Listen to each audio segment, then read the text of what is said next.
महाशिवरात्रि के दूसरे दिन उज्जैन के विश्व प्रसिद्ध महाकालेश्वर मंदिर में महाकाल बाबा का सवामन फूलों से आकर्षक सेहरा बांधा गया।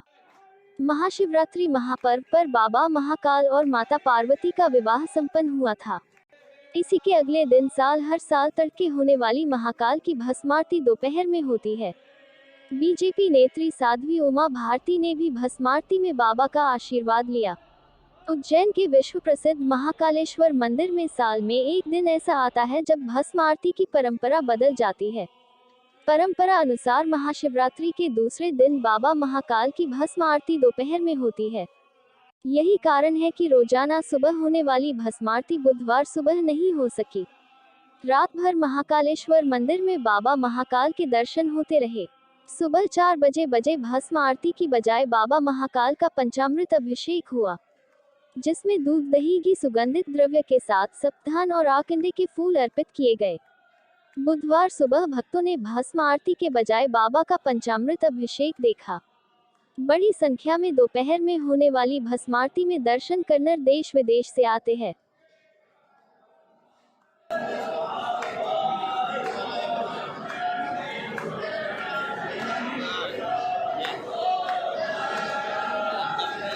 महाकालेश्वर ज्योतिर्लिंग मंदिर की जो परंपरा है, उस परंपरा का निर्वाह सदा परंपराओं से किया जा रहा है। उसी तारतम्य में भगवान की जो आज भस्म आरती माध्याह्न काल में है, इसलिए ये माध्याह्न काल में की गई कि स्वयं भगवान दूल्हे के रूप में विराजित थे। ये वर्ष में एक समय शिवरात्रि का होता है जब 24 घंटे भगवान के द्वार खुले होते हैं। इस कारण से फिर दूल्हा बनते हैं, महापूजन होती है। इसलिए दूल्हा का स्वरूप जो होता है वो भक्तों को दर्शन के लिए रखा जाता है, इसलिए खुले रहते हैं। और दोपहर की 12 बजे भस्म आरती संपन्न की जाती है। ये एक मंदिर की प्रथा है, परंपरा है, और इस परंपरा को सदैव से पुजारी वर्ग निभाता आया है। भगवान आज किस रूप में थे और अब किस रूप में आ गए? अभी भगवान का जो स्वरूप था, जो भस्म आरती के अंदर जो श्रृंगार किया गया था, वो अर्धनारीश्वर का श्रृंगार था। अर्धनारीश्वर के श्रृंगार से श्रृंगारित थे। और जैसे ही भस्म आरती का समापन हुआ और समापन के बाद पुनः उन्हें निराकार स्वरूप में लाया गया और जल अब भगवान को चढ़ा। देखिए, महाशिवरात्रि का जो पर्व था, जिस पर लाखों की संख्या में लगभग 5 लाख जो हमारा अनुमान है श्रद्धालु शामिल हुए, और एक तरीके से आज सेहरा बनने के बाद में जो दिन की भस्म आरती होती है, जो साल भर में केवल एक बार होती है, उसके साथ महाशिवरात्रि पर्व की समाप्ति हुई है।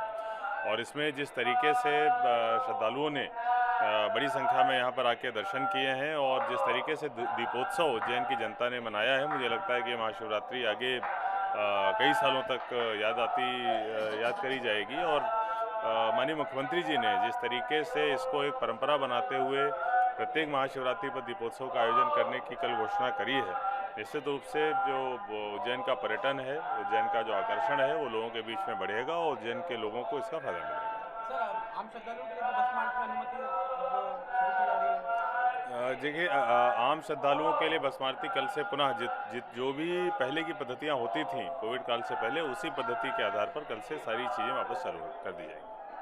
महाशिवरात्रि का पर्व उज्जैन के लिए बहुत महत्वपूर्ण एक दिन होता है और इसमें प्रदेश से नहीं, देश विदेश से भी श्रद्धालु आते हैं। और इस बार चूंकि कोरोना के प्रतिबंध के बाद पहली बार महाकाल बाबा का मंदिर आम श्रद्धालुओं के लिए पूरे प्रतिबंध हटने के बाद शुरू हुआ था, इसलिए हमारे लिए चुनौती थी। और चुनौतियां इसलिए भी थोड़ी सी बड़ी हो गई थी कि इसके साथ ही साथ जो हमारे यहाँ कंस्ट्रक्शन एक्टिविटीज़ चल रही हैं, उसमें कई सारे रोड पे काम चल रहा था। लेकिन हमने एक प्लानिंग की और प्लानिंग के साथ जो हमारा पुलिस फोर्स का डिप्लॉयमेंट हुआ, साथ ही साथ जो दीपोत्सव का पर्व था, ये हमारे लिए एक बहुत इम्पॉर्टेंट हिस्सा। सभी उज्जैन वासियों ने रिकॉर्ड बनाया है, उसके लिए भी बधाइयाँ।